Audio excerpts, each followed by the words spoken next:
RTS, option musique.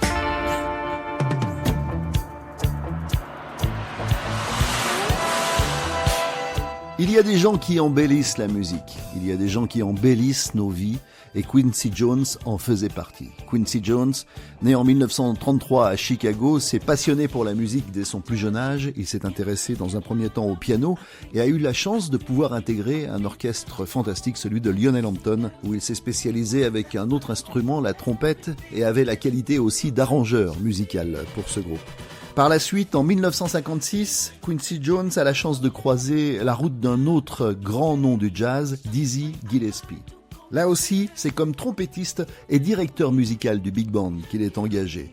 Ils vont partir en tournée au Moyen-Orient et en Amérique du Sud, et c'est pendant cette tournée que Quincy Jones va faire la connaissance de Lalo Schifrin, pianiste, compositeur, arrangeur, chef d'orchestre, qui sera une grande influence pour le jeune Quincy. En 1957, Quincy Jones prend une grande décision. Il s'installe à Paris et il va travailler pour le label d'Eddie Barclay. C'est ainsi que Quincy Jones va participer à l'essor de la carrière d'artistes comme Henri Salvador, Charles Aznavour, Jacques Brel et beaucoup d'autres.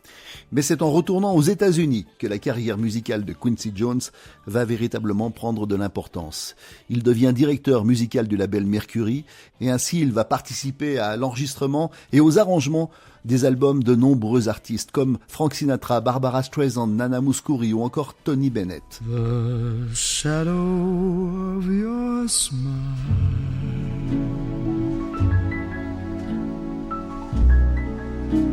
when you are gone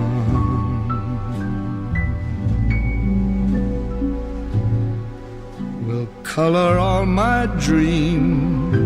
Mais c'est un peu plus tard, dans les années 70, que Quincy Jones va faire la grande rencontre de sa vie, celle de Michael Jackson. Michael Jackson qui a décidé de continuer sa carrière en solo, de quitter donc ses frères, et avec Michael Jackson, Quincy Jones va produire en 1979 un superbe album qui s'appelle Off the Wall, mais surtout, quelques années plus tard, toujours avec Michael Jackson, Quincy Jones va produire l'album le plus vendu de toute l'histoire de la musique, l'album Thriller.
La route de Quincy Jones l'a souvent amené au bord du lac Léman, à Montreux précisément, où par exemple en 1991, il dirige l'orchestre qui accompagne Miles Davis. Il va se lier d'amitié avec Claude Nobs et avec toute l'équipe du festival de Montreux, et c'est très régulièrement qu'on va le voir au programme de ce festival. C'est à cette occasion que pour la RTS, il avait été interviewé.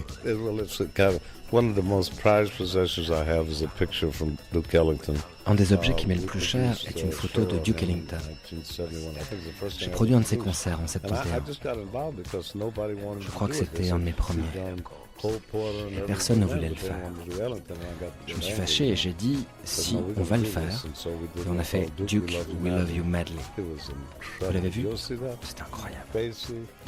Basie, Ray Charles, Sarah Vaughan, Roberta Flack, Aretha Franklin, Billy Epstein, Count Basie, Ray Charles. Incroyable. Count Basie, Ray Charles, it was unbelievable. And that heritage, it's a heritage, you know, that's cet héritage est en voie de disparition.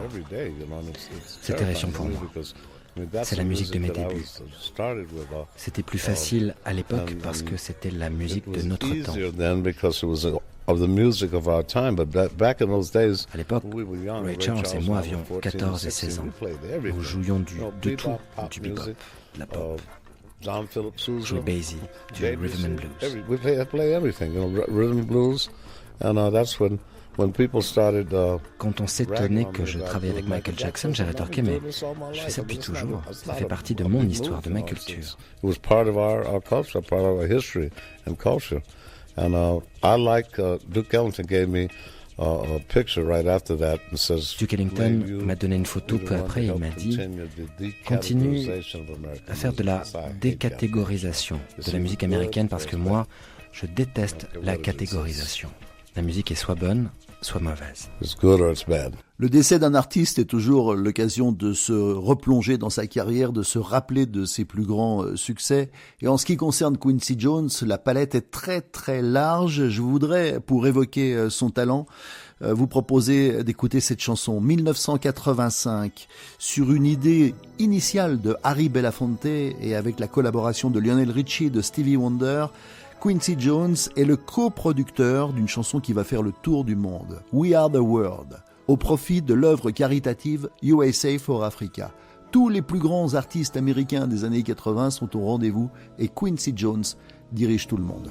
There comes a time when we heed a certain call, when the world must come together as one. There are people dying. Oh, when it's time to lend a hand to life, the greatest gift of all. We can't go on pretending day by day that someone somewhere will soon make a change. We all a part of God's great big family.